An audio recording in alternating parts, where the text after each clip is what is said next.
अंबिका के हाथ सालों से मेहनत और सिलाई के हुनर से खुरदरे हो चुके थे। मदुरई के एक छोटे से कोने में मंदिर की घंटियों और बाज़ारों के शोर और गुल के दरमियान उसकी एक छोटी सी टेलरिंग शॉप खामोशी से चल रही थी। कभी ग्राहक आते, कपड़े सिलाते तो कभी नहीं, मध्यम सी पड़ी हुई थी। मगर उसके ससुराल के घर के अंदर हर वक्त नफ़रत का एक गहरा साया था। जो लोग उससे सिर्फ़ और सिर्फ नफ़रत करते थे, उसके साथ बात तक करना पसंद नहीं करते थे। जो सिर्फ अंबिका के लिए ये नफ़रत की आग थी।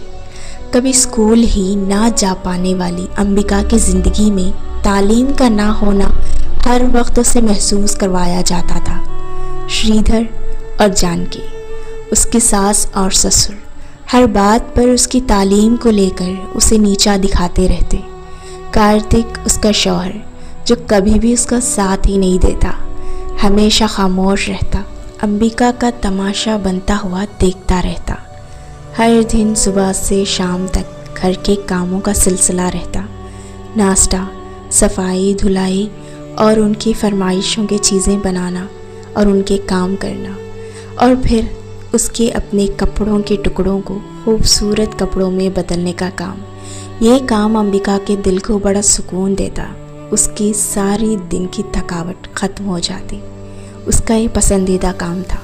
उसके डिज़ाइंस अलग थे, इतने अच्छे थे कि धीरे धीरे लोग उसके डिज़ाइंस को पसंद करने लगे, उसके बारे में बात करने लगे थे। एक दिन एक नई गाड़ी उसके घर के सामने आकर रुकी। प्रिया नाम की एक खूबसूरत और अमीर तरीन महिला की गाड़ी थी। वो गाड़ी से बाहर आई। उसे अंबिका की एम्ब्रॉयडरी काफ़ी पसंद आ गई थी। वो चाहती थी कि अंबिका उसकी शादी के ब्लाउजेस बनाए। एक बड़ा और ज़रूरी ऑर्डर था, लेकिन घर वालों ने इस बात का मजाक उड़ा दिया। एक अनपढ़ क्या बना पाएगी। प्रिया ने फिर भी भरोसा किया। ये अंबिका का पहला मौका था अपनी पहचान बनाने का।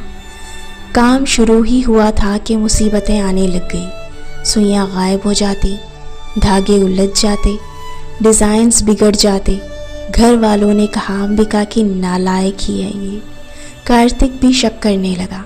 अंबिका ने रात रात तक काम करते हुए हिम्मत नहीं हारी। उसे लगता कोई जानबूझ के उसे फेल करना चाहता है।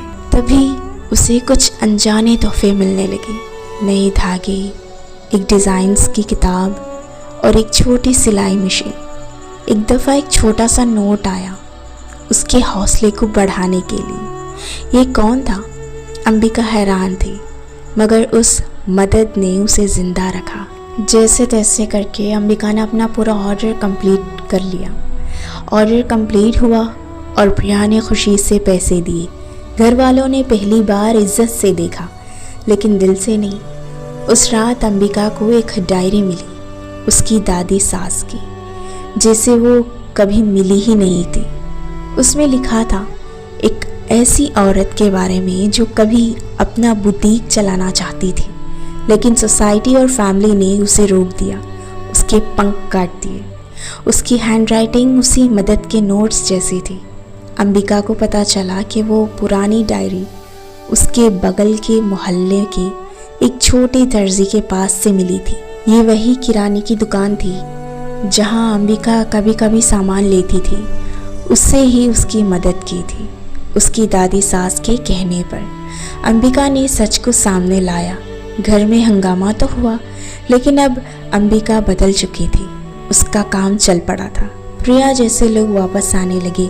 अंबिका ने छोटी सी दुकान खोल ली और मदुरई में उसका नाम बन गया। उसके ससुराल वालों का रवैया आज भी वैसा ही था, लेकिन उसकी कमाई और आज़ादी ने उसे वो ताकत दे दी जो उसे कभी हासिल नहीं हुई थी, ना उसने कभी सोचा था।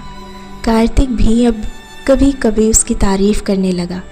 अंबिका एक सिलाई करने वाली औरत से अब एक एंटरप्रेन्योर बन चुकी थी, यानी कि दी सक्सेस बिजनेस वुमेन। उसकी ज़िंदगी उसके हाथों के धागों से बुनी जा चुकी थी, खुद से, मेहनत से और एक अनजानी मेहरबानी से। तो कहानी कैसी लगी आपको? अपने ख्यालात कमेंट्स में ज़रूर लिखिए। और हाँ, आप किस तरह की कहानियाँ सुनना पसंद करते हैं ये भी बताइए। हम आपके लिए और भी कहानियाँ लेकर आते रहेंगे।